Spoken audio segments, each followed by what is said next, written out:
What's going on, guys? Welcome back to SPOILERCAST, the Hungry Gamers offshoot that aims to inform, entertain, and educate you on one particular release from within the geek culture universe. And on this episode, we are tackling none other than a game that was released on the 11th of June, scoring 88 on Metacritic. Developed by Insomniac Games as a PlayStation 5 exclusive, it is none other than the latest of one of Sony's most beloved franchises. It's the third-person run-and-gun platformer Ratchet and Clank Rift Apart. I'm your host, Jono Peck, and joining me on this interdimensional, interplanetary adventure, we have the Hungry Gamers themselves, Brendan White and Miss Ali Hart, and rounding out the Fatal 4-Way, Hoop Dreams' very own Matt Tilby, making it quite a squashy sardine podcast here as a spoiler cast, but we're doing it, and it's going to be good. It's going to be like Mr. Zircon would have wanted, I think. Bonjour. It is tight in this tin, but I'm loving getting cozy here with my friends.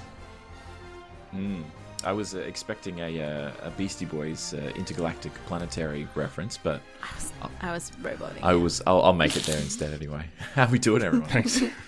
Yeah, it's good to have you here, Tilby. Your Spoilercast debut, but yeah, I'm excited. Yeah. Is it really? Yeah, I'm not done with these before. I've done a couple of Is This Thing Ons and a couple of 8-bit casts, but nothing for an 8-bit spoiler cast. So this will be good. Exciting. We're taking that cherry after you dealing with that thrush again. So we're looking forward to talking about Ratchet and Clank Rift Apart here with this Fatal 4-Way. Ooh yeah. Any retaliation before we move on, Matt? Nah, just get on with it. Just ignore him. Don't feed the troll, yeah.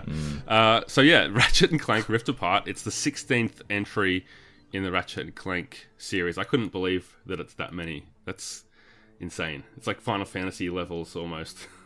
Yeah, this was like apart from the reboot in 2016 that they did, which was, I guess, a reimagining of the first one. This is the first mainline game in 8 years or so. Yeah, it's a long time. This is technically it's a sequel to Into the Nexus, which hasn't been. It's not a recent game. Let's put it that way, but it feels more like a spiritual successor to that remake that came out in 2016 because it's so much closer in terms of the playstyle and the fidelity and everything. But yeah, we're talking about Rift Apart. So just to cover off the basics of the story here, we've got Dr. Nefarious, rival to Ratchet and Clank, stealing the dimensionator, trying to use it to find a dimension where he'll actually win against that duo instead of losing every time. And, damages the fabric of space and time. The heroes get caught up and they enter other dimensions where they then have to kind of find their way back home, but put things back into place to turn the tables on Dr. Nefarious or Emperor Nefarious. So we've got some new characters in here. We'll start off with just general thoughts.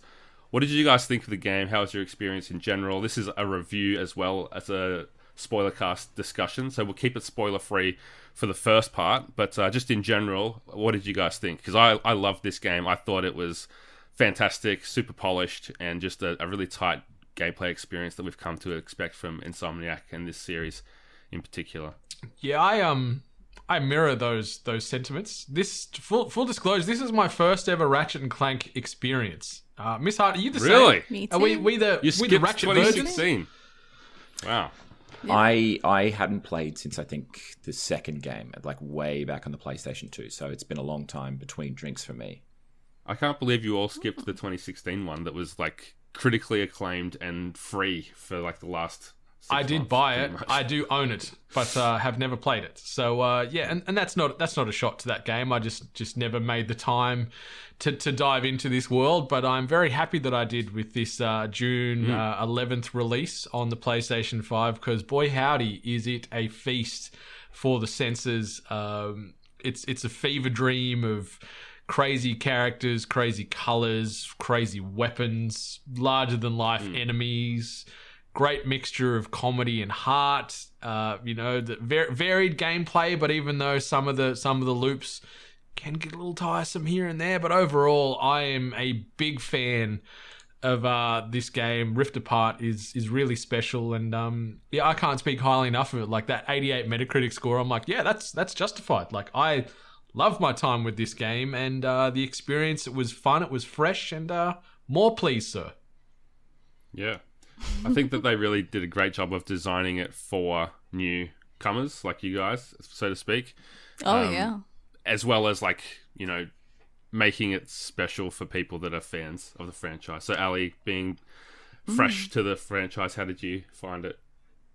Yeah, like honestly, when I see Ratchet and Clank, I always thought of it as a kid's game, so I never really wanted to play the game. But then after seeing how gorgeous this game looked, I could not play it. And it's been an interesting experience because I typically don't play games like this. Like Astro's Playroom is probably the first time in a really, really long time that I've played a kind of game of this style, this kind of adventure, not exactly open world, and I'll explain why in my nitpicking, but I really kind of had to learn how these games are properly played because I did run into hurdles, but for the most part, yeah, like I didn't feel like I was thrown into something and didn't know what we were talking about, what we were referencing. The gameplay was relatively easy for me, and yeah, it was a really good experience so far. Yeah, because I haven't finished. Tilby, how about yourself? Yeah, like as I said, this is a first one in a while for me that's really that I've really played in this series, and I think it's one of those games that you don't have to know a lot about the canon to really dive into, which is great. Aside for maybe one or two characters or sort of plot lines, but I think that's what made this game so special. It's just the ability to jump in and really enjoy it. Graphically, it looks fantastic. I think I've been able to play it on a nice PC and nice computer now, and sort of use that as a recording software, and that's been great. Like it stands up really well. I think the big thing for me is actually how it uses the DualSense. It's almost like in the same way that Astro's, as Ali was mentioning, was like a really sort of good use of the controller. This seems to have done like just as much there as well, and added just that little bit of extra flair to it, which I thought was nice. But I think the other thing is just that it doesn't let up in terms of things to do in the game.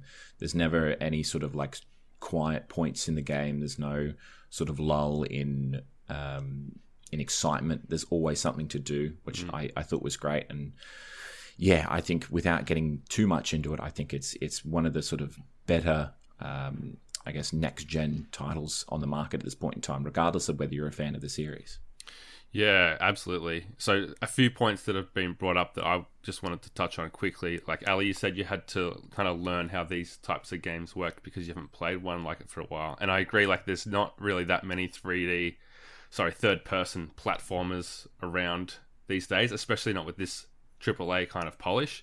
It's a genre, I think, that's associated much with like PS2, that like Jack and Daxter generation, Spyro being like one of the earlier ones, and obviously Croc. Mario and Croc, of course. So it's something that's harder to pull off now and still be, I guess, feel modern. But because Ratchet and Clank has so much kinetic, crazy gameplay, combat, it works so well, I think. And I think that we're going to start to see a bunch more games in this style with this generation because of how amazing they can get it to look. Like it can pull people like you in that go, oh, I want to check that out for the visual appeal alone almost. And touching on what you said, Tilby, about the hardware, like the way that this game runs is so impressive, not just with the DualSense, but the thing that I wanted to talk about was like the complete lack of loading time for the entire game. Yeah. Like there are some cutscenes that obviously load in the different planets that you go to, but that's they're not like noticeable, obviously, and they're masked by the fact that you're able to travel, essentially. Yeah, and it's less than you would get in pretty much any other. Like I've been playing Mass Effect recently, and every time you jump into the Mass Effect relay, there's a little animation that you have to watch, and that's very obviously a like filler, but in a game like this, it's like 4 or 5 seconds of showing the planet, and that's it, and you're there, and then you're there until you leave, and there's no loading in between.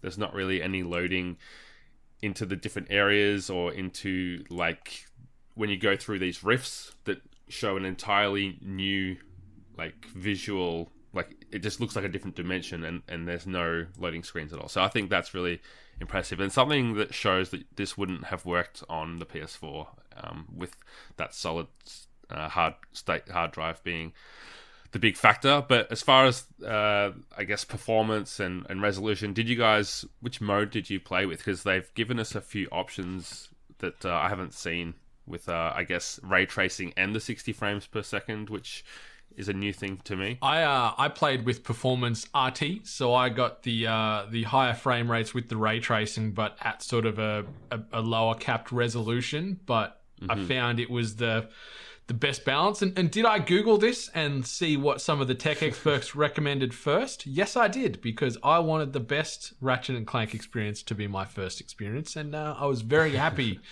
with those functions and those settings, because it was popping. Like as you guys mentioned, when you've got like it feels sometimes like 50 enemies coming at you, whether they be, little grunt equivalents and then some of the bigger boys, and you're using some of these weapons, the amount of textural pops and various color contrasts and explosions all going at once, and yet it's still running buttery smooth. Like there's no noticeable dips of frame rate. Like it is a testament to Insomniac and that engine they ran with this game. So yeah, I was performance RT was my play style for this one.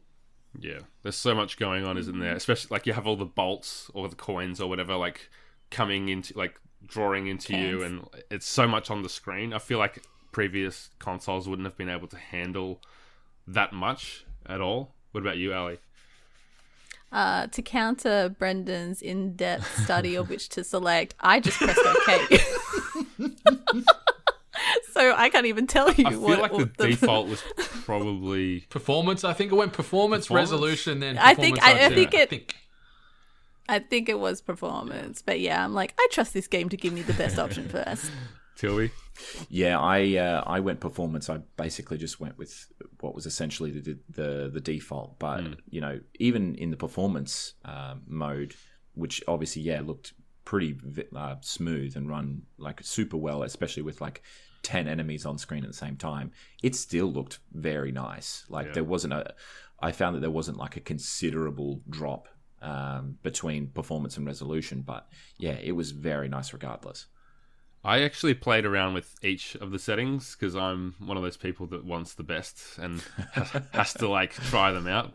And I'm also curious to see if I can tell the difference, because previous to PS5, I wouldn't have been able to tell you if a game was 60 or 30 frames per second, but you can definitely tell here. And it was more like I wanted to see how the gameplay felt with the 60 frames. I wanted to see how it felt with the 60 frames and ray tracing to see if I could actually notice the ray tracing. It's not probably something that I would notice, to be honest, even though it is very nice. And then I wanted to try the pure resolution one because I wanted to see the highly rendered character models in all their beauty, with the little hairs on the end of Ratchet's nose and just every kind of fluffy detail on those characters. It was, especially in the cutscenes, pretty mind-blowing the level of detail they were able to squeeze out of the PS5. But I think in the end I settled on performance RT as kind of in the middle of both the modes. Digital Foundry is your friend. They benchmark everything for just about all the mainline games, and they can usually give you the best-in-class recommendations. Interesting, yeah.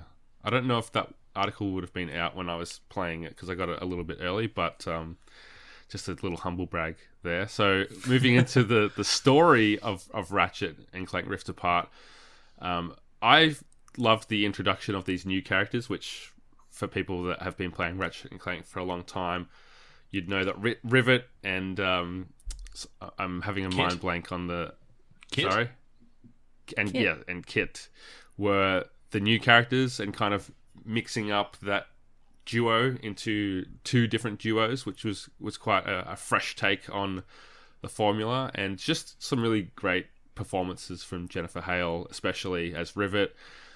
And yeah, I found that just adding the simple act of adding those characters and adding these kind of dimensional counterparts to a lot of the known characters was such a fun thing to play around with. How did you guys find the story, the basic premise, and you've got Ratchet trying to like long-term plot line is get back to a dimension that has the rest of his kind. I thought that was a nice little thread to go through the entire game.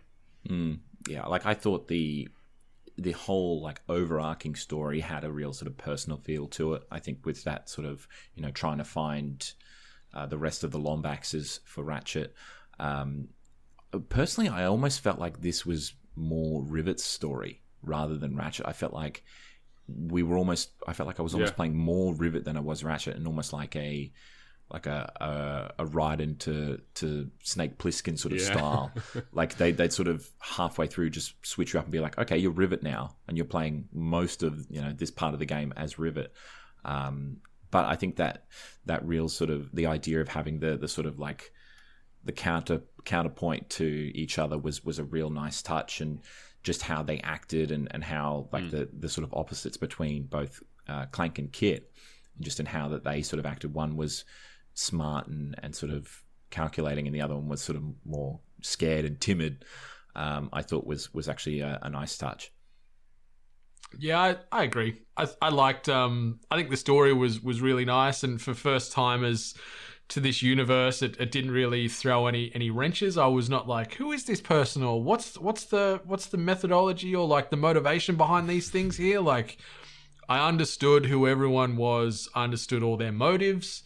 I liked that there was, even though Ratchet and Rivet pretty much play exactly the same, they use the same weaponry, they've got the same sort of movement style and whatever else, you do have differences as far as their inner beings. Like they were fleshed out, they were unique, they interacted differently and had different tones and just different feelings towards other characters they meet along the way, and as far as the overall feelings in their respective universes. And I liked it. I liked the assortment of characters. And I know it's probably something that's a bit of a running theme that we'll touch on here, but also all over the socials, is this is playable Pixar is the terminology I've seen thrown around, where we are playing, for all intents and purposes, a Pixar or a Disney movie. And that's what it felt like to me. Like, we talked about Kingdom Hearts just on THG just before this, and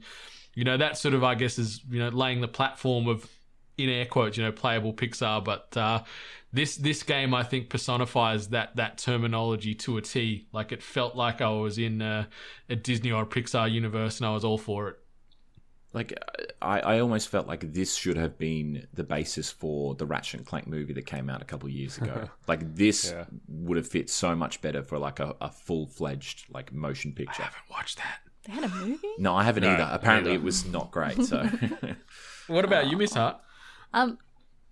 I really enjoyed the story, and I think they did very, very well by keeping newcomers kind of up to date with a lot of like subtle details that I could tell were probably explored in previous games in regards to the relationship of both Ratchet and Clank, and like Ratchet's, like, I guess his upbringing and being like alone in the universe kind of thing, and then how that connection between them is so important. And Rivet, I absolutely adore Rivet as a character. I've had so much fun playing as her, and just her overall character. I'm not really big on the Ratchet and Kit relationship right now. It feels a bit weird, a bit awkward, but the Rivet and Clank relationship is very sweet, very adorable, and them just like both working together has been fantastic.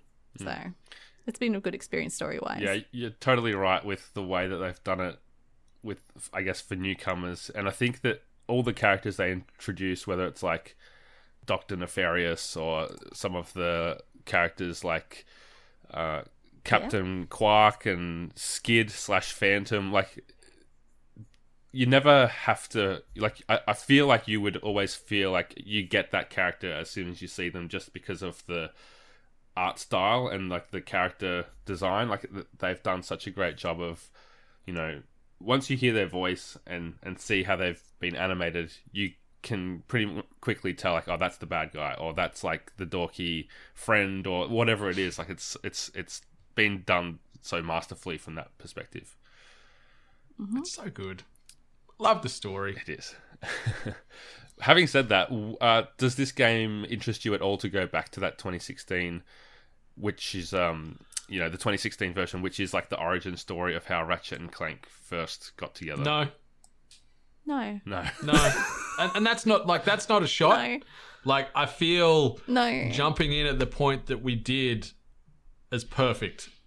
Is right. Yeah. Yeah. Right for Yeah. us. Yeah. But, like, you know, you always remember your first time, and I don't want to now go back and think of playing a, you know, a lesser spec game. You know, no disrespect, but like, yeah, Rift Apart is fantastic. It's perfect platforming, and it's just a feast for the senses. And I'm happy with just moving forward from here. All these other, was it 15 other offshoots? I don't give a rat's about those. I'm interested in the future. Yeah, I wouldn't expect you to go back to like the PSP, you know, up your arsenal or whatever it was back then. But sure, okay. Great name. Yeah, they've always had some great names for their titles, which has been great. But yeah, I ain't going back. What about you, Matt? Any interest in 2016's Ratchet and Clank? I feel like this was such a lofty perch to bring the franchise to, that I feel like going back I would just be disappointed. Even though it was only a couple of years back, but like, yeah, this was such a good time that I feel like if I jump back into it, I would be like, but why can't I do this from Rift Apart? Like, why can't I do this and meet these guys? And I don't know, I feel like I would just be, and that's just the, you know, the person I am. I feel like I would just be disappointed. I had such high hopes for this, and they were ultimately met. So I feel like going back to this would probably cause me to compare it to that. Sure. I'm very disappointed in all of you, but we'll move on. Let's talk a bit about the gameplay. So, for all intents and purposes, this game is basically the same as all the other Ratchet and Clanks. The Rift Tether of ability, where you basically use it as like a grappling hook, that's the new addition to this game.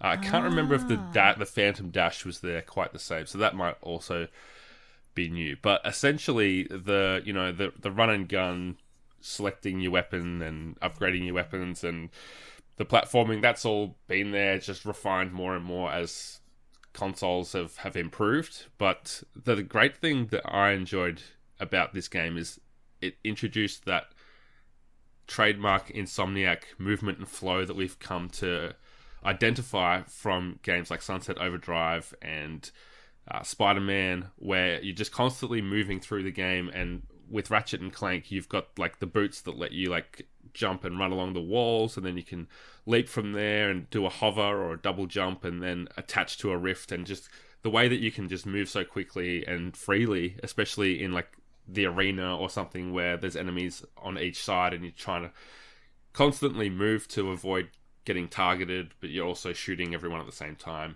It's it adds so much to that gameplay of just what could be essentially shooting, to be able to move like that. So I really enjoyed that element of the gameplay. What do you guys think?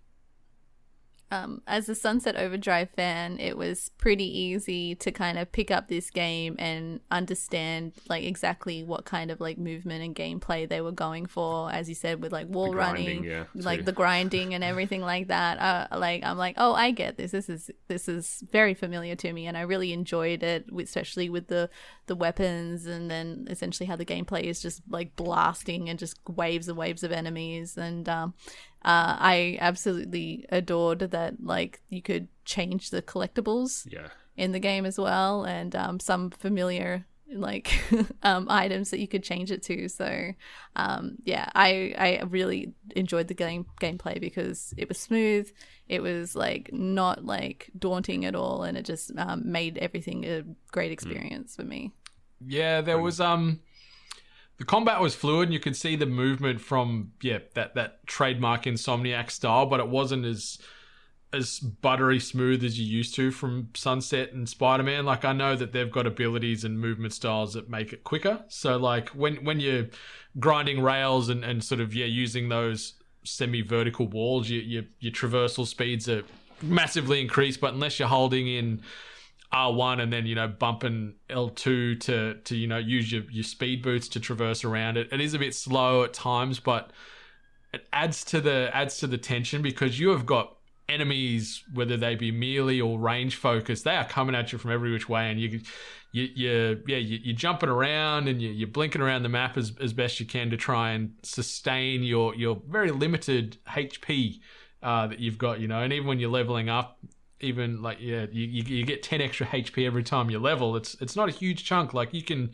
get popped off really quickly with some big explosive chunk damage, but the gameplay, just that moment to moment frenetic chaos is awesome, where it's like, oh no, I'm out of bullets on this gun again, quickly jump across to this one, jump across, and now I'm out of bullets, like, and it's frustrating to a degree, but it adds to the tension, and that even though you never truly feel helpless, you feel like that in a moment where you're using a weapon that you love, and that's your baby, and we'll talk probably weapons and stuff soon, but like when you run out of bullets on certain ones, you're like, oh god damn it, now I got to shift to this piece of crap. You just hear that click.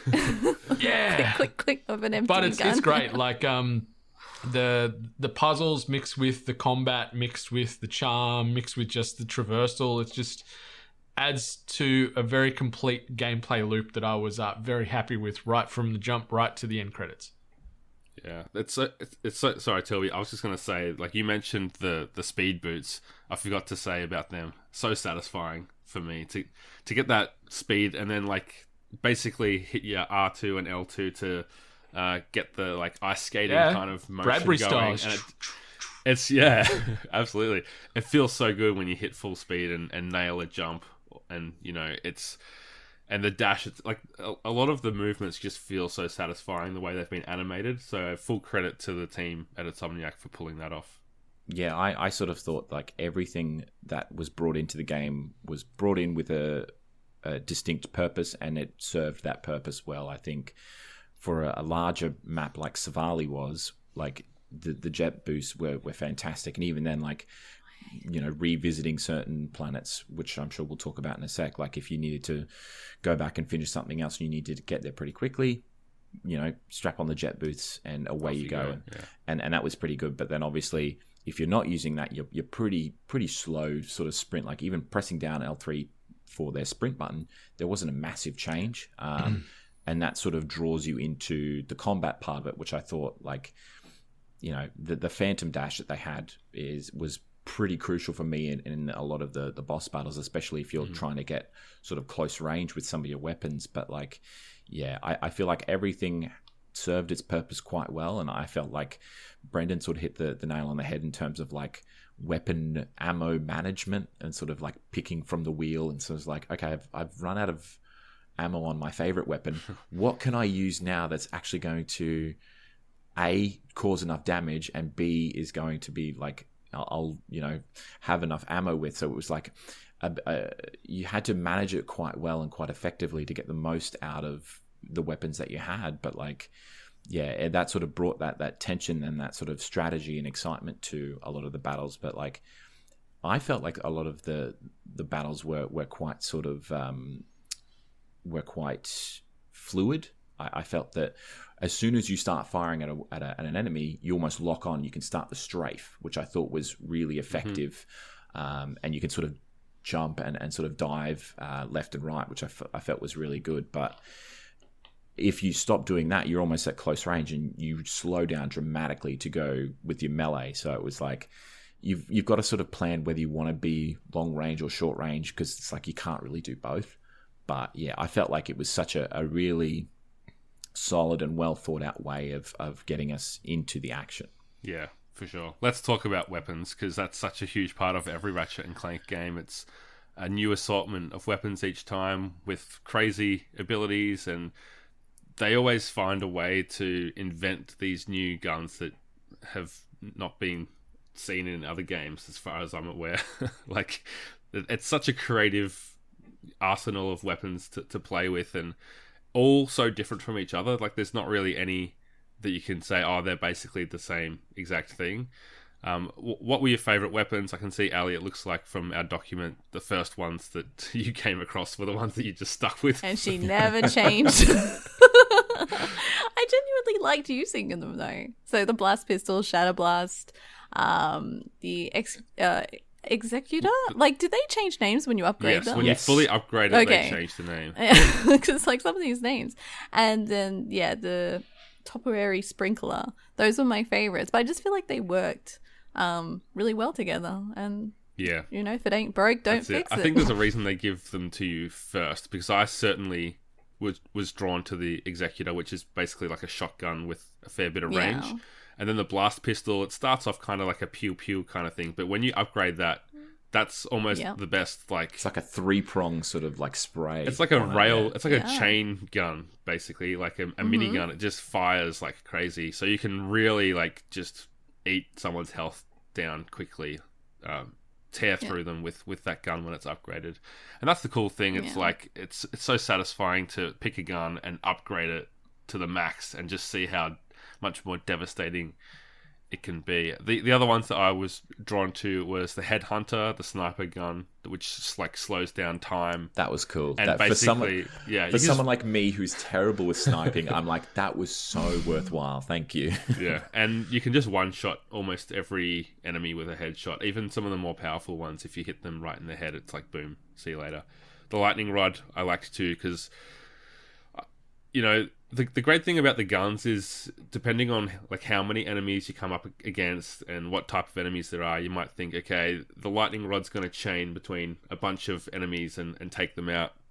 And then you've got like the ones like Mr. Fungi and the Glove of Doom, where you're just like, I'm going to throw a bunch of these out all at once, and then they're just going to run around and do the work for me, and I can focus on something else. So what about you, Brendan? What was the way that you approached the game? Just exactly how you mentioned at the end. So I was popping Mr. Fungi and Glove of Doom regularly, where I was just going, minions, assemble, and just throwing all these little underlings, and then I'd come in with the lightning rod. And when you level that thing up and it just starts chaining lightning, and you've got like lightning chain to like half a dozen enemies, then you've got all your little underlings just going pow, pow, pow and causing max chaos off the back of that. And then I had the old, the executor, or is it executor? I don't know. Executor. You've all got Executor. Pokemon on the brain. Like the energy shotgun, you could sort of call it, like running in with that thing and it was doing mad chunk damage. Like, I dabbled with the ricochet, but like it didn't seem to do the required damage output, I thought, for the amount of time and effort you had to put into using it. I could never. And then at the back end, like I didn't buy the headhunter because it was like 40,000 credits, but I settled on the Black Hole Storm, which was I think 35,000. That was the big minigun, and it was a beast. And so it was just a lot of crowd control with Glove of Doom and Mr. Fungi, and then the lightning rod, and then mixing in the blast pistol and just some of the more traditional guns on top of that. But it was just carnage on screen every time. When you've got like your little Glove of Doom, Ratchet looking underlings just running in and just going brrr, and just like buzzsawing people to death. It was so great. Yes, I like first port of call was the blast pistol. Like that was the obvious go-to, and then from there it was sort of like I had weapons that I thought were useful to me and served a great purpose, but then there were also weapons I just enjoyed using, like Mr. Fungi. That was just funny because hearing the weird quips that they would pull out as soon as you hatch them from their Pokeball or whatever. And then I found that the Topiary Sprinkler was actually really helpful for me if I needed to get close range, because if I had a whole bunch of enemies with me or I was taking down like the Seekapede or something, I'd throw the Topiary Sprinkler and then he would be stuck and I'd be able to just come in and go whack, whack, whack and just hit him off like that. Black Hole Storm, when I got the chance to use that, I thought was a nice upgrade from the blast pistol. I found like you were able to sort of chain more damage with that.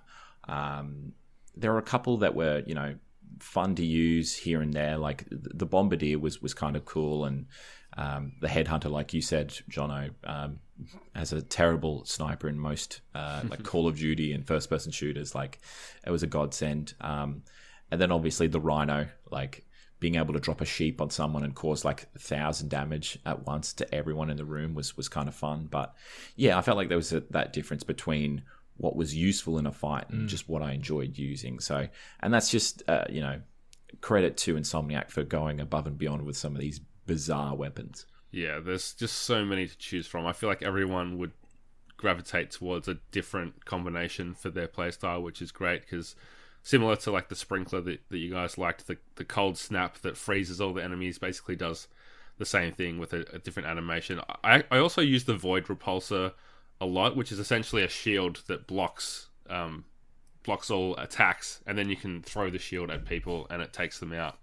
And once you upgrade that really well, it will hold all of their ammunition and actually repel the ammo back. So that turned out pretty handy in some of the arena challenges too, if you want to tackle those. But yeah, just amazing the amount of detail and effort they put into for something like the Topiary sprinkler, and like even the lightning rod, the cold snap. Like there's these custom animations that they do for every single enemy that's affected by that particular weapon. Similar to in the previous game, there was a weapon called the Groovatron, which if you shot it at an enemy, they would start dancing. And they did that for every single enemy, even bosses. So you can just be in the middle of a boss fight and force that boss to start dancing to a disco ball. Why didn't they bring it in? I would love that gun. Did anyone get to use the Pixelator gun? Yeah. Yes, right at the end. So there's two guns that you can only unlock in New Game Plus, and they are basically throwbacks to older games. So quite cool to see Pixelator and the other one in there too. Yeah.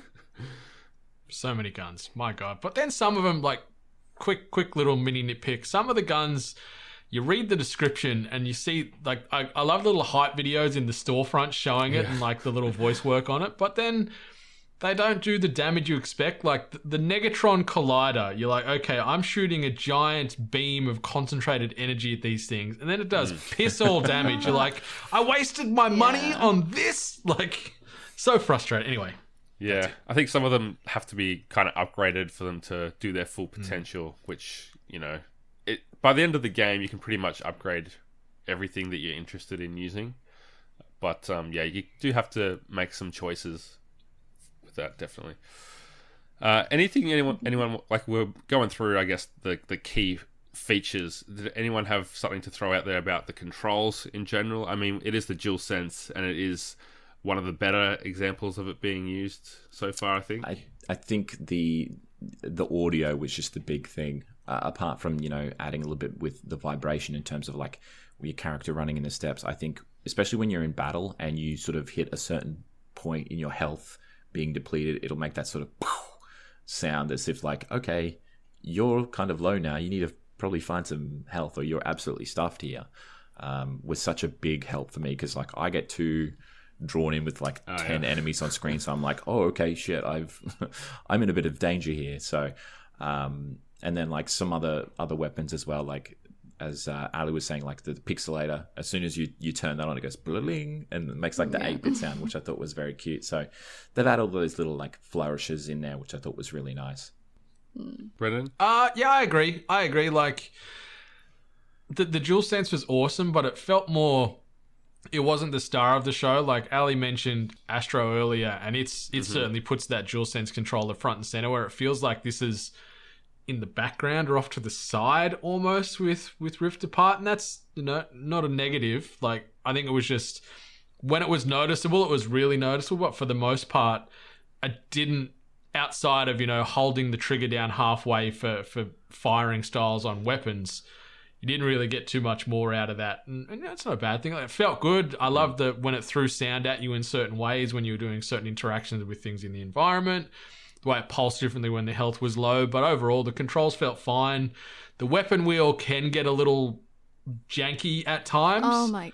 And it really, like, it's a good and a bad thing that it gives you a second to breathe during combat when you're out of ammo and you hold it in to bring the weapon wheel up and it sort of freezes the game. So you go, okay, what have I got to do? I got to jump to this weapon. Oh no, that's low. Jump to there. So I like that it gives you that break in gameplay, but at the same time, that breaks that immersion slightly too. So it's kind of a good and a bad thing, in my opinion. Yeah, I mean, that's true, but at the same time, they do give you those shortcuts. So if you are only using 3 or 4 weapons the most, you can just kind of hit the direction on the D. They run out of ammo. Like, even the 4, like, I find myself constantly, it's like, okay, surely I'm not going to run out of all 4 of my primary weapons ammo. Lo and behold, I do. And then I'm in the weapon wheel and half my guns are dry. I'm like, oh, god damn it. Okay. Bring out the ricochet again. And then you gotta like tab between the other pages to find the other guns as well. Yeah, So. yeah, when there's like 4 pages, I'm like, that's kind of confusing.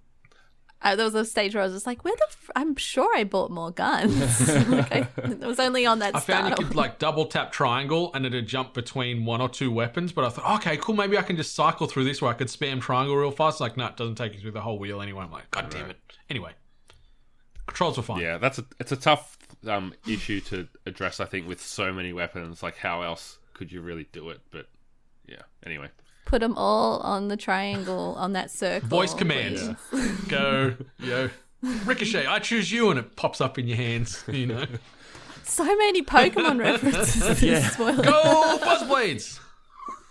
I think, yeah, you're right about the control, Brendan, in that it's not front and center as a feature, and I think that's a good choice from the developers. That, you know, they have to decide now: are we gonna how heavy are we gonna go on the DualSense? Because I think with the game that's so visual and fast, like, you want the focus on the screen, not on your hands, and it's just kind of in the background subtly, and it just works for what the game's trying to do. So there are the unique effects for whether you're using the speed boots or whether you're, you know, flying on a dragon or whatever it is. Like, there's the things that it's doing that you wouldn't have been able to do with a DualShock, I think.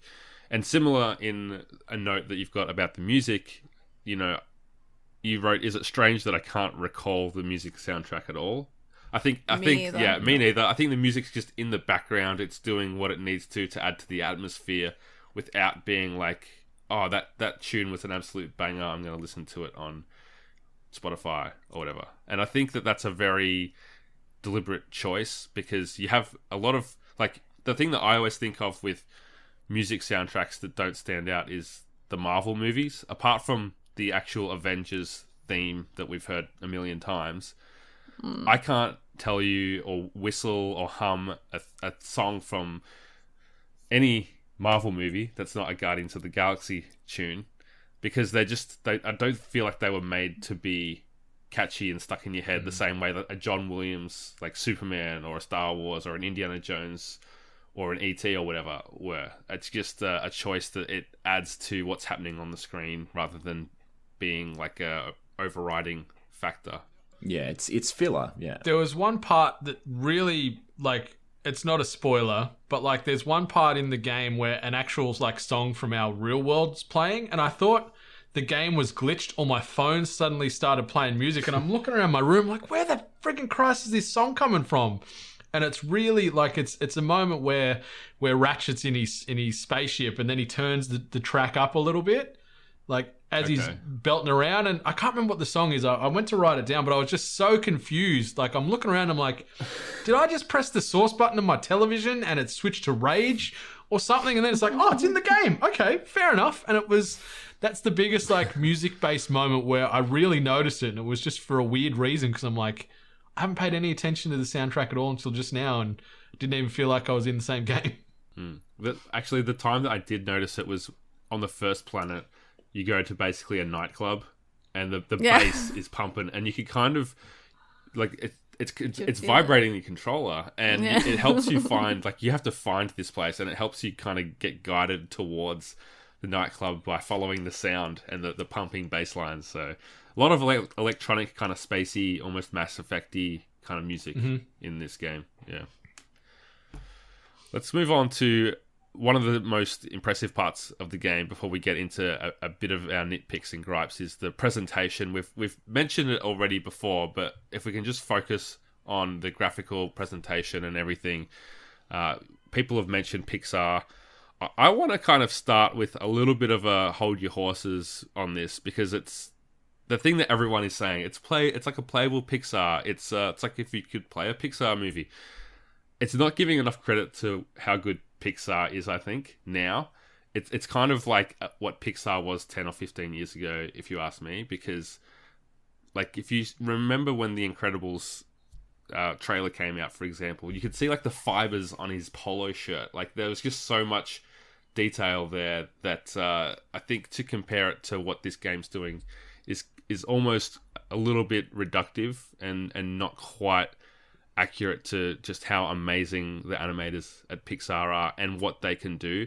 Like they animate light, like in a way that, like in Toy Story 4, that is just like mind blowing, and dust and all these like particles that I think we need to remember that the Pixar are the absolute masters at this, and it goes beyond just the graphics to like the framing and the cinematography of Pixar movies and the movement of the camera.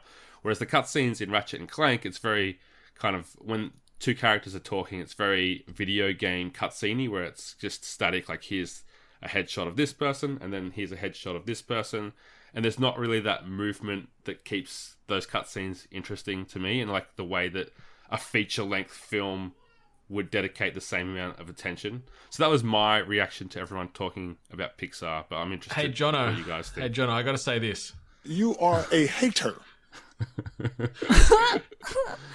I know I said it looks like playable Pixar, but I didn't mean in the sense that like camera angles and everything like that. I think it was more in the sense of something that looked on the level of, you know, cartoon, but like with that right amount of polish that could be associated with like a Pixar movie. I mean, we could also at DreamWorks. Yeah, that's fair. I've probably done a few, but I think it's more just saying that, like, you know, we're coming to the stage where we're not seeing jagged edges anymore. We're not seeing like, you know, cut corners. So I think that it was more that polish that everyone was referring to when they kind of said playable Pixar.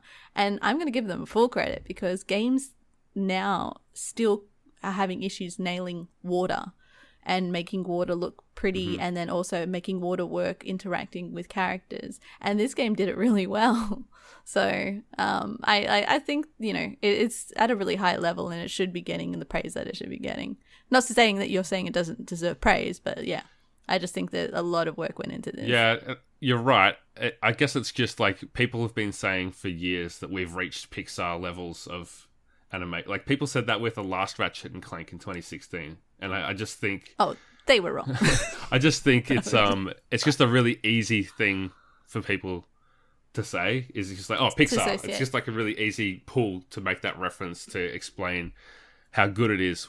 But I just think Pixar deserve a bit more respect. You're very, very passionate. You're firmly in the corner of Pixar, and like... I don't think they're the best. I don't think saying playable Pixar is discounting what Pixar do and do very well. I just think the gap is getting bridged now between, like what Ali mentions, a video game is usually a video game, and it's rough around the edges, where Pixar is this visual feast, and they're merging, they're coming together where the camera angles and you know, there isn't some visionary director behind it with like, you know, let's do a wide shot here and cut in and one cut this and whatever, like, and that might come in future. Oh, I guess we see it in stuff like, you know, God of War do shit like that, where it's, you know, single cut camera style things, but it feels like an interactive digital film or television show, I guess, is a nice way to put it. Then, if we don't want to tar Pixar, we'll just say it's, you know, it's a high quality animated feast that wouldn't look out of place on the big screen. Like if we were watching this and it was hands off and we were just watching all the cutscenes interlaced together, it would feel that way. I'm being pedantic, but that's fine. The other thing as well is just the way that they were able to sort of interlace cutscene into gameplay. There were a couple times when cutscenes ended and gameplay started where I was like, oh shit, I'm actually playing this game now, and I've got to pick it back up because none of the menu stuff pops back up. It's just pulls the camera back ever so slightly, and then you're in control again. Yeah, and it's like I had to sort of realize, okay, I've got to keep my controller in my hand at all times, because if I don't, I'm either going to get shot at or something's going to happen. So it's the way that they've been able to sort of blend gameplay and sort of cinematics into this game is I'd say, getting closer to that movie style. But I think still a little bit of way to go. We're getting into the spoiler territory. Almost getting into spoiler territory. We'll just finish off with some nitpicks and gripes that are spoiler free completely. So, Ali, do you want to jump in first? My biggest issue was that I didn't like that I had to go back to finish getting collectibles. For some reason, it really got to me that I had to leave a planet without completing it, like it telling me like, oh, you haven't grabbed everything. Because of a cutscene, basically. No, like you haven't unlocked something on another planet, so you have to go back to collect that item. So, I got a lot of levels of frustration. Most of my deaths came from me seeing something and going, oh, I must be able to get that, and me trying to find the way of getting it. And then I had to literally like Google, and it's like, oh no, you don't get to grab that until like you reach this planet. I'm like, are you serious? So the completionist in me got really frustrated with that, and it really kind of like ate away at me a little bit. And the other thing, I broke this game a lot because the game gives me a sense of open world, but it restricted me a lot. So I got stuck here. I got wedged in between there. I fell through the earth here. I got stuck there because I was like, oh, that looks climbable. Yeah. It looks like I should be able to reach that. And I would get stuck all the damn time. So those were my issues on playing the game. The traversal was a little mixed at times. Like it didn't ruin the game for me, but there was some frustrations that I think we all probably shared, where you're like, oh yeah, there's a little rocky alcove there that I could easily step onto. Oh no, I can't. Or I can step onto that one but not the next one. Oh, now I've slipped off the edge, now I'm dead. And I'm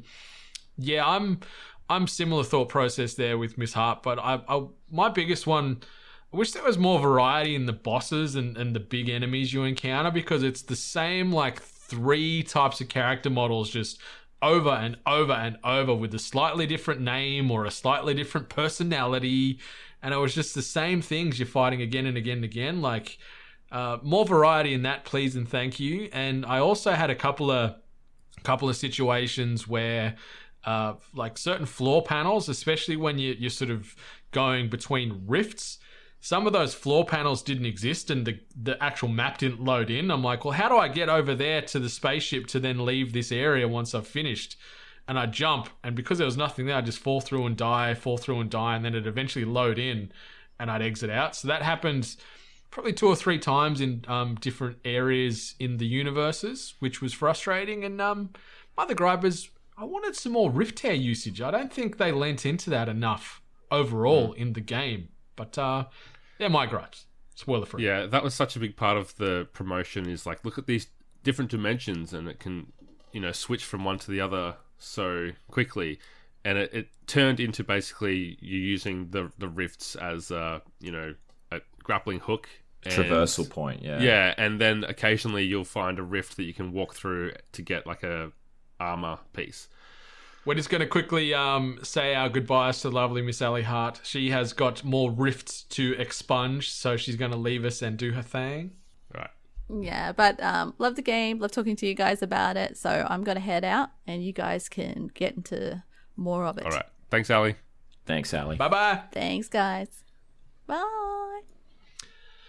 Yeah, so more riffs. So the riffs, I think there was so much more that they could have done, and I guess it's tough because you don't actually have the dimensionator gun. Like it's the bad guy's got the gun, so you can't really control that. But I would have liked to see the different dimensions used more in puzzles, where you have to like move between different dimensions, and they did it a little bit in one of the levels where you have to like when you're in like stones. Rapture almost, and you're in that underwater base with Juice. it's a character name. That's not really a spoiler, but they really lent into it in that part of the game. That was one of my favorite sections of the entire game. Yeah, and it's kind of like if you've played like Guacamelee, it's got like the two different realms that you can jump between, and it's not really a new thing. Like Legend of Zelda: Link to the Past has like the past and the present that you can manipulate the past to affect the present, and it would have been cool. I guess this isn't really a time travel thing as much as two different dimensions, so it's a little bit different, but I feel like they could have made that a bit more a factor in the puzzles, whereas the puzzles are mostly eventuated to these little side things that happen with Clank running through like some kind of simulation, which I think Tilby has some thoughts on as we dive into. I'll discuss them later. Yeah. The mini game that I didn't like at all was the hacking one, where you play as Glitch, which is like a little, like, how would you describe it? Like a robotic, like a spy bot or something. Spider. Yeah, bot it's into. It's McAfee or Norton going in and purging the system of all those dirty porn bots and things. It's yeah.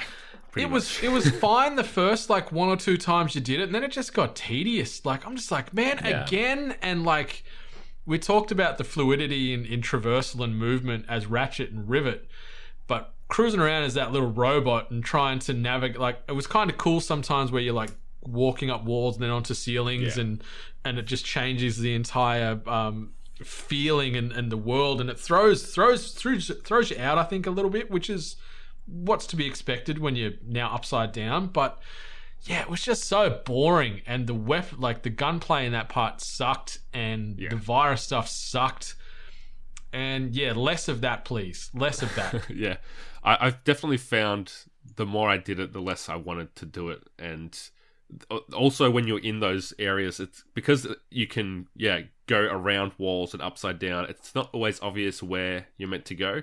And that's a point in the game where there's no waypoint. You have to just figure it out. You can't click R3. It's like, okay. Yeah. Then you're trying to find this little ambiguous pink heart to unlock the virus to shoot it. And oh my God, it was my least favorite part of the entire game, those sections. Yeah, me too. And I even skipped the last one because you can just press pause and skip the puzzle. And I was just like, I'm not enjoying this, and I want to get back to the actual game. The last one took a long time.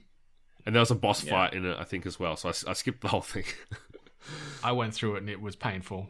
I somehow got to the end and I had 6 HP for like the last third of that virus expunging. So I was just like creeping forwards every so often. Oh, it was painful. Anyway. Tilly, any nitpicks? I mean, I liked the fact that the hacking mini game was something more than just find a bunch of numbers in a screen and locate them, connect the dots, sort of stuff like most hacking games are. But yeah, I do agree it was pretty tedious. I mean, like we talked about the weapons before. The amount of weapons was almost overwhelming. Certain weapons didn't get used for me purely because like I'd found, I was pretty comfortable with some, and then I'd get to the end and be like, oh, I'm running out of ammo in my favorite guns. I'll use this one. Oh, it's only level 1, and it's like a little tickle. Like and that's probably just me not managing upgrading all my weapons all at the same time. But it's like if you've got that many guns to offer someone, like it's going to be difficult to get them all managed efficiently. So I felt like that was a little bit difficult. The other one I felt like is that certain parts of the game did feel like they were just almost lifted wholesale from other sort of contemporaries of that kind. Like I felt like riding the dragon or the Speetle were very much like Crash Bandicoot riding the tiger or riding the jet ski, and I felt like that was very, very similar. And then also like the menu itself in game was just like straight from Spider-Man. Did anyone notice like the UI for the menu was just exactly the same as the Spider-Man series, and there was no changes to that whatsoever? Yeah, I noticed it a little bit, but I didn't think about it too much until you just mentioned now. I'm like, oh yeah, I can see that. The blue kind of... Even complete with like the glossary of like everyone that you meet in the game and their sort of like characteristics and whatnot, and the map that has like all of the collectibles and stuff on it. So it's like... I understand that it worked quite well for for them for the Spider-Man titles, and fair enough, but like there's got to be at least some variety to it. I felt like just copying and pasting it into this game was a little bit lazy, but that's a nitpick for sure. I guess that's the sign of a good game when one of the gripes you mentioned is that they've used the same UI from a previous game they made. I think that shows that it's pretty good overall. Yeah. And I mean, the stuff that you're talking about being lifted from Crash Bandicoot, like that's what, in the late 90s? Like, I guess that's just saying that Crash Bandicoot influenced 3D platformers in general. Well, I mean, it did, and it's obvious. But like, even like the whole sort of time travel and dimension sort of thing was done pretty recently in Crash 4. And while it's a little bit different because that's not as it's just like stage after stage after stage, whereas Ratchet and Clank is a bit more open. That sort of style, that dimension sort of thing has obviously been a big sort of selling point with a lot of games and movies, I guess, recently. So I guess it's tough to differentiate from certain things. Yeah. Into the Ratchet verse. Could you imagine? Yeah. All right, well, we're going to end our spoiler-free section there. I guess we can finish it for people that haven't played the game by saying go and play it, because we all obviously love this game. And we don't need to give it a rating out of 10. I think the Metacritic speaks for us already, being that 88 out of 100. It's a very solid title, and if you've got a PS5, you definitely need this game, because there's not exactly a lot of games that are exclusive to the console. This is one of them, and this is a great example of what you can achieve on that platform. It's crazy that Insomniac probably have the two best console exclusive games available on the PlayStation 5 right now. I mean, Spider-Man's not exclusive, but they've got the best version of that game. Yeah, sure. we don't talk about old gen anymore. PS4's dead. Get with the times, like that old Ratchet. Ratchet and Clank begins with Rift Apart, but it's great. Yeah, they've got such a fantastic strike right now. Like, oh yeah, even like I'd sort of fallen off around the PS3 era, but like after Sunset Overdrive and the Spider-Man series and apparently the reboot, which I have to play, but yeah, yes, like they've hit good form and really like across the board, like it's a perfect showing for the hardware of the PS5, a perfect showing for what, or a little bit of an inkling as to what the DualSense can do. Gameplay is solid, like everything across the board just is really solid. The story, has equal parts humor, and I'm sure we'll get onto that in a sec, because I know I will. The humor in it, and the heart in it, in equal measure. Yeah, like if it's not perfect, it's very, very close to being perfect. Yes, I agree. And you have to say, like, Insomniac is a recent purchase for PlayStation as a studio, and you have to think that they're possibly the most valuable studio they have in terms of how good their games are versus how productive they are.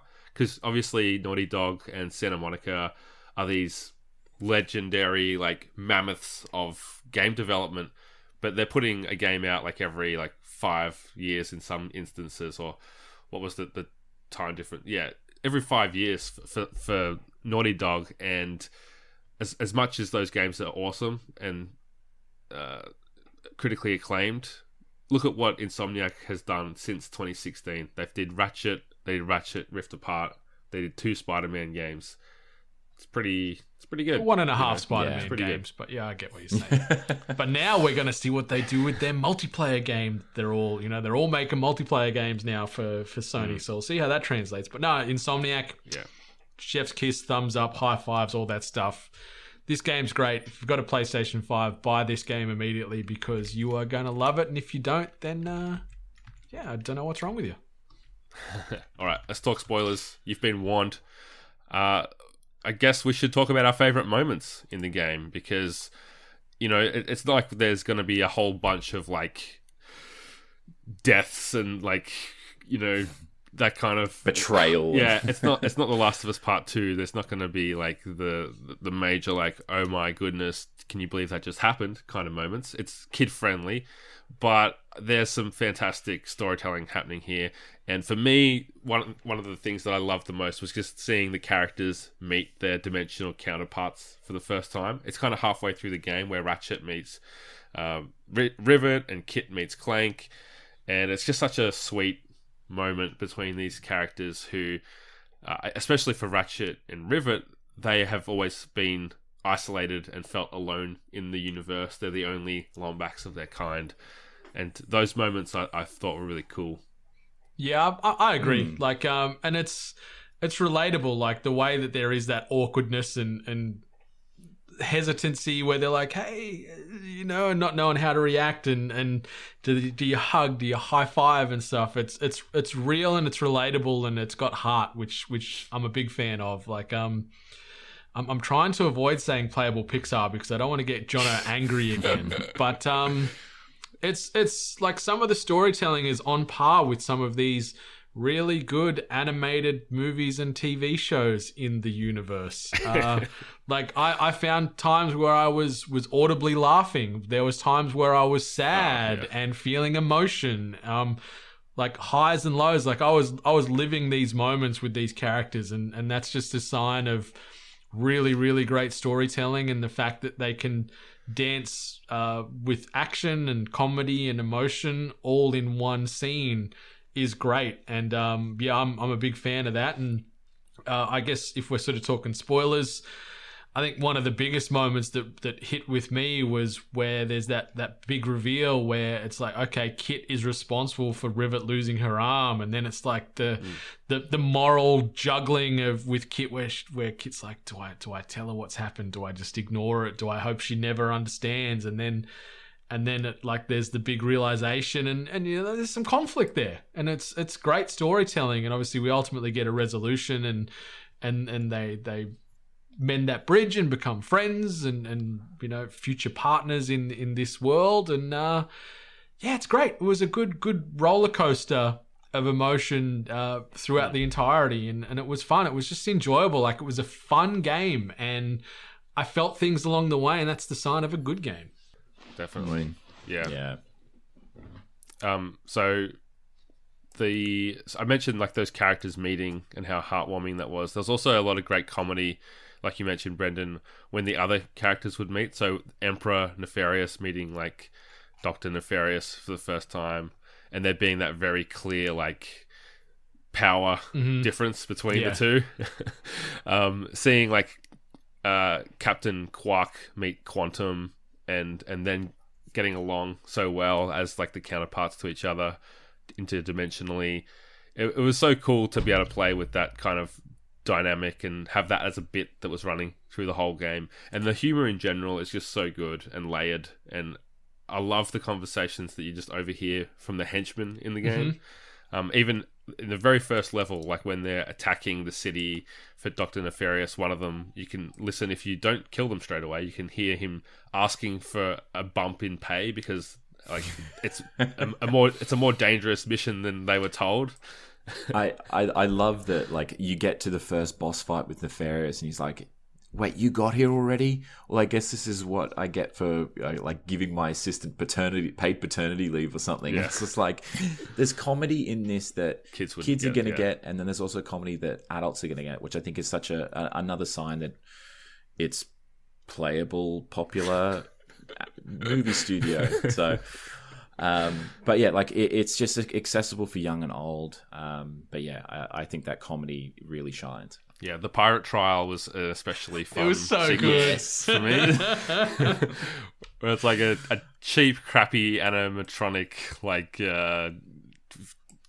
what's the word? Theme park, right? Theme park, and yeah, it was just like run down and so the second trial, the poor old creature died long ago, so it's just the skeleton there, and they're like, oh well, you saw there's been we're struggling with budget cuts here or whatever else. We've got no money, so I just love that he's like, hark, pirate, what be your name? And Ratchet's like so confused at what's happening. He just goes, what?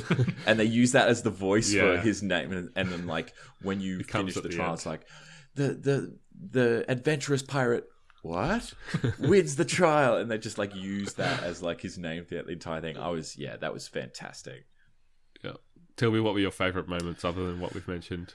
Yeah, I mean, continuing on the pirate theme, Pierre Lafer, pirate extraordinaire. Just in general, like when you first meet him, he's such a caricature or a stereotype of French people in general, but like a French pirate, like I think is fantastic. And especially that first arena fight with Rivet, he's like, "Oh no, I have twisted my ankle. I cannot fight." And he's just like, he's such a wuss, and such a like, deflecting from conflict, and being that he's trying to be like that sort of womanizer almost, like that's just that slimy sort of heel persona. But I think it fits so well with the comedy in that sort of first part of the game, which I think was great. In terms of like a general sort of action part of the game, I think on the Gulch where we meet the Fixer, the big iron giant, big robot, so cool that moment. And that whole sort of reveal of him being broken and sort of just trying to escape him while he's trying to kill you, when he's obviously, I guess, been brainwashed or sort of he's damaged or broken, was such a, like, you never had a chance to breathe. You just had to keep going or else you're absolutely going to die. I thought that was such a fun, action-packed moment, especially for me in the game. And then finally, obviously bringing it back to the Battleplex, little Zircon Jr. being the sort of like counterpart to Mr. Zircon, who obviously in his bar is just keeping it all like violence-free, calm and quiet. And he's like, "Kill everyone, blood and guts." And I think like as well, like his voice actor being Richard Hurwitz, who did the voice of Invader Zim. And for me, as someone who grew up with Invader Zim being like, "I'm going to rule the world and kill everyone," and all that sort of stuff. And it's like, I heard the voice and I was like, that's him. And it's like, it was like that connection that I could make, which made it all the more sort of fun and enjoyable. But yeah, I think the perfect blend of sort of action and comedy was really what did it for me. Very cool. Anything further to add, Brendan? I think you guys adequately covered all those main points. There's many great moments, and you know, I know we're talking spoilers here, but I don't think we want to go through every one of those moments. I think the listeners and hopefully the eventual players of this game will experience those for the first time and be equally as happy as we were playing this game. So we're going to go back to the negative with some nitpicks and gripes or least favourite moments. And for me, it was very much the sequence when you're flying around on the dragon. I hated that, even though it was cool to fly around. It was very stiff, the controls. The controls were terrible, and the fact that you couldn't land anywhere you wanted to, you had to land on a specific point, was really frustrating. They also didn't explain it very well in the tutorial that you could only land in these specific areas.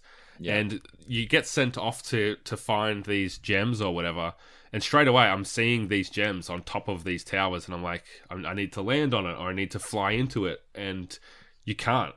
I'm just hitting it, or I'm flying over it, getting really frustrated and giving up eventually, and coming back to it later when you get enough of them and it tells you, oh, you can actually breathe fire at them, and that's how you get them. I had no idea. And I was like, oh, okay, cool. Well, thanks for like telling me that from the start, when I wasted like 5 minutes or 10 minutes trying to get these items that were unattainable.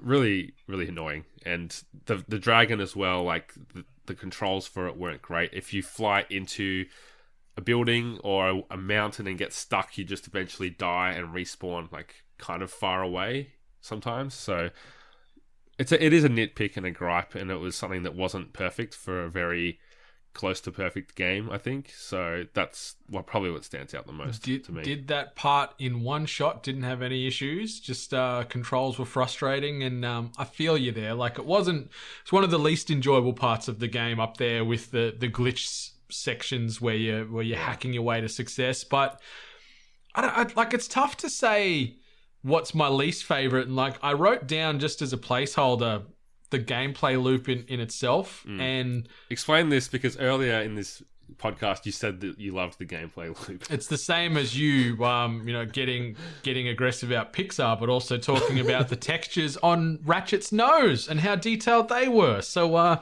don't think I didn't forget about that. I just think that, and it's great and it's fun, and it is a very, very focused and on rails adventure for the most part, both physically and metaphorically. But go to a planet, you kill a wave of enemies, you get the same boss or the same boss archetype, you go to a next part, you do the same thing. So like, I wanted some more variety, and so that's why I liked when we got the section where it's sort of the tone and the game change, where it got a little bit sort of horror-esque, where we were jumping between the unit, like the dimensions, where you're smashing the crystal and you're dealing with Juice, the underwater sea creature.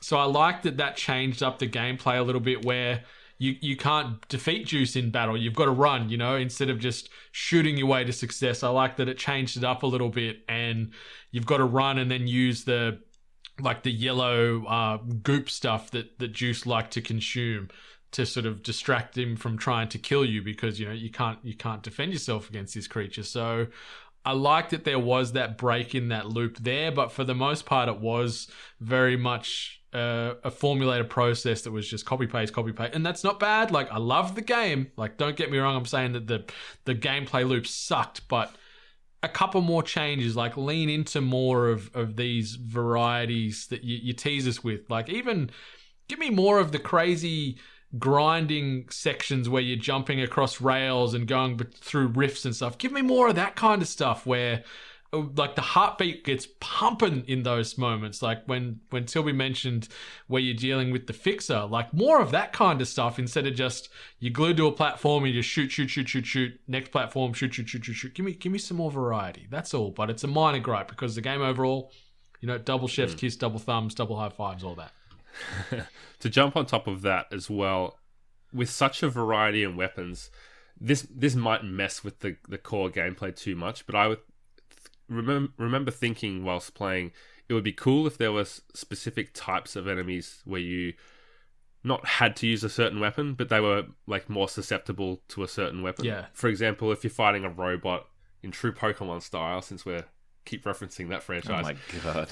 Like using like the electric gun, like to shock them because they're robots. No, I like, think that would you'd make use more the sense. freeze gun, because that is for water. And it would destroy the circuitry. But I'm with you, JP. Like, the only enemies where I had to think were the shielded pirates, the ones that had the shield. The rest of it, I'm just like, without having to worry. But those shielded pirates, you had to juggle it up and use a distraction or get in behind them, or you could use the executor shotgun, because it had so much pump, it'd sort of throw them back, and then you could smack them around a bit. But yeah, outside of that, it's just mindless firing. Yeah, so it would have been cool to have a bit more strategy to it in that aspect, to think like, okay, what's this enemy's strategy? How are they attacking me? What are they made up of? I'm going to use this gun for that. But I can see why, there's so many guns, it would be a bit of an issue to try and make that work. But, that we are nitpicking, so that's what I'm going to say about that. Tilby, you want to talk about Clank's puzzles? I had spent so much time, enjoying the run and gun sort of style that Ratchet and Clank had, and then they immediately throw us into this weird Lemmings style of puzzle where you've got to lead Clank through to the other side and use the sort of powers. I think I spent a good 2 hours on the last puzzle, just absolutely losing my mind. Like, no, you didn't. Yeah, I did. 2 hours. Yeah, I don't know what it was, but I was just having the worst time with it. And that's not to say it's a bad puzzle. I think it's very smart in the way that they did that. Obviously, once again, lifting fairly wholesale from another series, although 30 or so years previously. But I struggled with that. I don't know why, but it was such a weird disconnect from the sort of action style that Ratchet and Clank is so famous for. I think it makes sense given the sort of dimension and sort of galactic sort of theme that goes with it. But yeah, it just wasn't for me personally. It is a staple of the series having these Clank puzzles, so that's, I guess, why it's there. And it's also giving Clank like his moment, because everything else is basically Ratchet. But you're right, it does break the action, and for me, I enjoyed that because it was a bit different. But there were times where maybe you overlook one of the items that's in there, and you're trying to solve this puzzle without everything you need to do it. But I usually enjoyed the challenge of trying to figure out how to get through it. I did have a bit of back and forth with God of War creator David Jaffe on Twitter about this, because he was complaining that, you know, you do the puzzle and then there's another one and then there's another one. Like they're in sets of 3. That was a bit frustrating to me. Yeah, he was having a bit of a whinge about how, like, as you say, it breaks up the gameplay loop that for the past few hours has just been combat and platforming. But there is the option to skip them, which you obviously didn't take, Matt. It sounds like you should have. I didn't know you but could. Then, where is this option? Yeah. You pause the game and you can it's just in the See, the menu. I thought that Wow.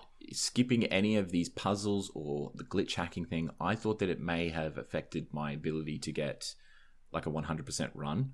So I was unsure as to if I skipped it, whether it would count towards my playthrough. So I was hesitant to do so, and I was like, look, I might as well just cop it on the chin and make sure I get a true, honorable run to a platinum here. So I did see that there was a pause option, but yeah, just didn't take it. I had no idea of this. I wouldn't have skipped. I probably maybe would have skipped the glitch stuff, but I enjoy a good puzzle. And listeners that haven't played and that are still listening to this spoiler territory now, just survey the entire landscape and make sure you grab all of those orbs, because you're going to need them all. Don't try and be like, I can outsmart it and only use the electricity one or the lift one. You'll need all of them in some combination. So just experiment with them too. Like, because some of them will work better with others. Like you almost have to use sometimes 2 with each other, like the speed and then the jump, or the speed and then the weight or something. So have a bit of a fiddle around with it. But hopefully you do better than I did. It was tough because like I only rolled credits on this game like at 1:30 this morning. And so doing that last wave of these dimensional puzzles at like close to midnight, where I'm tired and I've got a stomach full of Pizza Hut, so I'm sitting heavy on the couch. I just want this to be over. But then it felt good when I solved them too. So it does feel good to figure it out, because sometimes you're like, how can this possibly work? Like, there's no way it's possible. And then you like you said, Matt, you realize, if you put the speed one before the jump, you'll get further. Or if you put the weight on, after, like, before the jump, then you won't jump quite as high and you won't get killed. So, it's interesting. And I guess for kids, it would be probably way too hard, or they would have to spend a long time figuring it out. Hence why there's that skip button in there that I didn't know existed. So it makes sense. Yeah, but there's also a very seldom utilized feature of the PS5 where you can go into the game cards and watch video solutions to not only those things, but probably all the collectibles that you're looking for as well. I use them a lot for the gold bolts, as well as a couple of the spy bots, because there was an option that I think you could unlock or purchase that brings up all of those collectibles on your map. Yeah. Just didn't work for me. Like, it just wasn't showing up on my map. So I constantly would have to press the PS button and be like, okay, so where's this on the map? And I go here and do this. And it was frustrating in terms of a 100% collection run. But I think if you were just playing it, on its own, I think it's a neat little thing to have, like those collectibles there. The fact that they were able to unlock certain things in the game, especially the gold bolts, being like customize your weapons, or big head mode, or photo mode. Did anyone use photo mode in this game? I did a couple times. I didn't realize that you could use the gold bolts to unlock stuff though. Big head mode. Wow. So there's there was a big head mode. There was home run hitter. So like anyone you hit with your melee weapon goes flying. That's awesome. There's like confetti if you shoot a character. So like there's all these like little visual add-ons and stuff Sure. that happens when you collect the gold bolts. So it's a bit of fun. Yeah. I should say you don't have to collect all the gold bolts to get the platinum trophy, thankfully, and it's a pretty good trophy list. Trophy list. Brendan, will you be chasing the platinum? Maybe, because the amount of time you guys put in as a total, it doesn't seem too ridiculous, and I wouldn't mind going back and cleaning up some of the things still to finish off in the game. So we'll see. It's a strong possibility. Sure. Because I think you did it in 10 hours ish. You guys said roughly. Yeah, and there's a couple missable ones where you might be able to do them just like in the end game, or you might have to start and just play through. For example, there's 5 big dinosaurs that you have to kill for a trophy on that on Rivet's planet, and I missed one of them, so I had to get to that section in my new game, which only took probably 25 minutes. Yeah, it's not a massive effort to really go back and clean up stuff on a new game plus. Really by the end of the game, if you're really paying attention and cleaning everything up, you won't need to, I guess, spend too much time on the second run to just get everything. I think my last one was just getting the 10 enemy kills with the shield one, the void repulsor, I think it was, and that was just the return policy trophy. So it's really not that difficult, Brendan, or anyone who's playing who wants to sort of get go on a platinum run. 10 to 12 hours at the most. And that's another thing as well. Most of what you do in the game, you can finish it in one run if you want to and be happy with it, which is really nice. Yeah, there's a trophy for getting all those, hitting all those crystals that teleport you between dimensions. So if you've missed one of them because there's a collectible, it's a little mini platforming puzzle that you may have missed. So that could be a frustrating one if you didn't already get it. But I don't imagine it would take a huge amount of time. And yeah, I think the length of this game is so good. I love games. I love games that are this length. I'm playing Alien Isolation at the moment. I wish it was 10 to 12 hours. Not to say that it's not a cool game, but especially when it's a gameplay loop style of gameplay where you're doing the same thing over and over without a crazy amount of immersive storytelling. I think that shorter is better in a lot of instances. I enjoyed that also. A lot of the trophies that you can unlock were actually involved in part of the gameplay as well. It wasn't just it's probably a spoiler with The Last of Us, but the hat trophy being those hidden trophies in the game. Ones. And and there was only one in this game, which was literally the one that unlocked my platinum, was the jukebox in Xerxes, and just you had to play 3 songs on that, and I'd completely forgotten that was a thing, and I was okay, I'll just go and I got that clean naturally. that one up. But I think that having it all as naturally part of the game makes it such an easy, clean run. And if you finish the game and you do want to just go for that platinum, it will not take you more than maybe an hour or so tops, just to sort of clean everything up and finish. Sure. Are we ready for our parting words? I think we are. Yeah. All right. What do you think, Brendan? Overall, I really, really enjoyed my time with this game. As I mentioned, this was my first foray into the Ratchet and Clank universe, and I'm happy that I'm late to the party, but I'm happy to be here. That's for damn sure. I think it's one of the visually, it's one of the best looking console games I've ever personally played and seen with my own 2 eyes. I like that they combined not only that vibrancy with the world and the characters, but a crazy assortment of weapons. Sometimes overwhelming, but that's a good problem to have where you've got that kind of arsenal at your fingertips.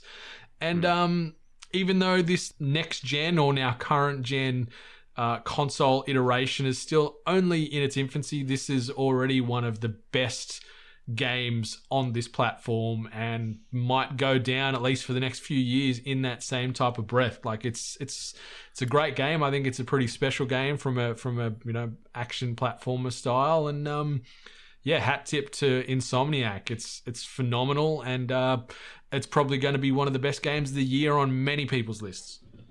Yeah, where does it sit for you at this present time, Brendan? Top 5? Top 3? Top 5, maybe top 3. Like, I'm trying to think of all the games I've played this year, and I haven't played a ton of new ones, but it's definitely top 3. Like, it's up there. They're very tonally different, but it's up there with Resident Evil Village for me as far as my 2 probably favorite experiences I've had this year. And testament to everyone involved in the development and creation of this game, because it is so good. Toby?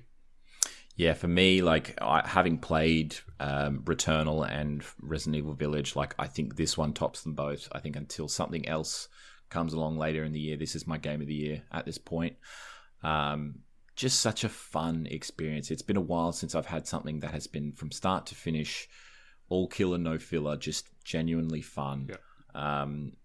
There was so much to do, and the story, as we touched on so many times, was just enjoyable, heartwarming, hilarious, sad. It pulled all the heartstrings, and combat and gameplay was so tight and natural, with a couple of nitpicks here and there for traversal with animals and whatnot. But yeah, I think like this is a game that anyone who ends up picking up a PS5 should play, regardless of whether they played a Ratchet and Clank game in the series or not. It's so accessible. Insomniac just hitting it out of the park once again. And I would, as I said, as Brendan said, like I would not be surprised to see this high on many publications' Game of the Year list. Like it's an excellent showing from Insomniac once again. Yeah, absolutely. You used the word fun a couple times, and that was what I tweeted when I finished the game. Like fun. Like this is a game that's fun, and that's all it tries to be. It's not trying to, like get people to think on some deep level, and it's not trying to like subvert expectations with twists and all that kind of. It's just like, this is a fun game. It's fun to play. It's fun if you're a kid. It's fun if you're an adult. That's not an easy thing to pull off. It's challenging enough that it doesn't feel like a kid's game. There's difficulty settings that can make it even harder if you want a challenge, which I didn't need. And I just think that Insomniac has done exactly what they tried to do, and that's the best thing you can say about a game. Like it really is like that 88 out of 100 Metacritic. Like that is deserved. It could be, I wouldn't be surprised if it was even higher when all is said and done. But this will certainly be a Game of the Year list maker, and it's my Game of the Year so far. And as far as like 3D platformers go, it's hard to think of a better one, especially the lack of ones that are coming out these days. And I think it gives a lot of people something to aim for as far as how to use the PS5 hardware, the visual style that you can have, like the almost Night City-esque level that you come across with the flying cars and everything near the start of the game. Like there's so much going on. There's so many layers. In the parade in the first level, there's just like literal layers of detail and depth to the backgrounds, and they all look rendered in like high definition. They're not like just blurry in the background. They're not popping in and out like they would in Cyberpunk or whatever else. It's just a beautiful game. It plays well.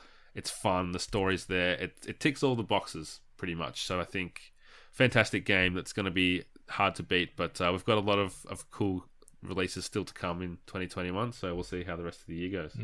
It is most certainly 8-bit approved, that's for damn sure. And if you've got a PS5, get this game in your hands physically or digitally as soon as you can, because it is a special game. And I really, really, really enjoyed my time with it. So it's been fun riffing for 90 minutes on Ratchet and Clank Rift Apart. And listeners, hopefully you took a lot out of it. Hopefully we helped shape your decision to purchase this game, or maybe you agree with our opinions. If you do not, feel free to hit us up on the socials as an entire entity at We Are 8-Bit, or individually at It's Tilby, at Jono himself, at Miss Ellie Hart, or at Brendan 8-Bit.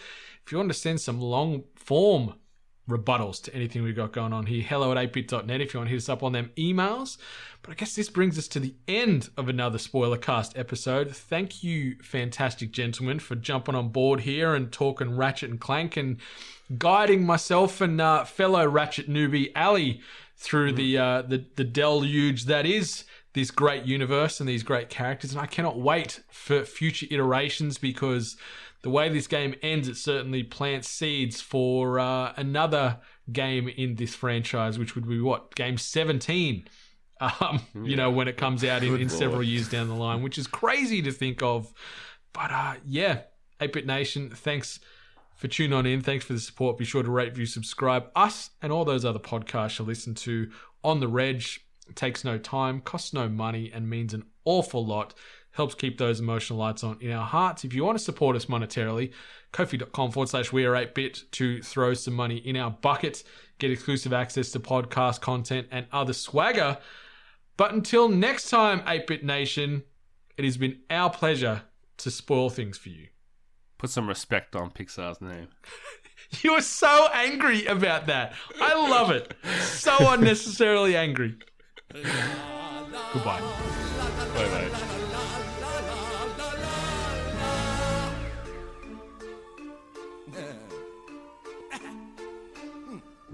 Alone at last, stuck at the top.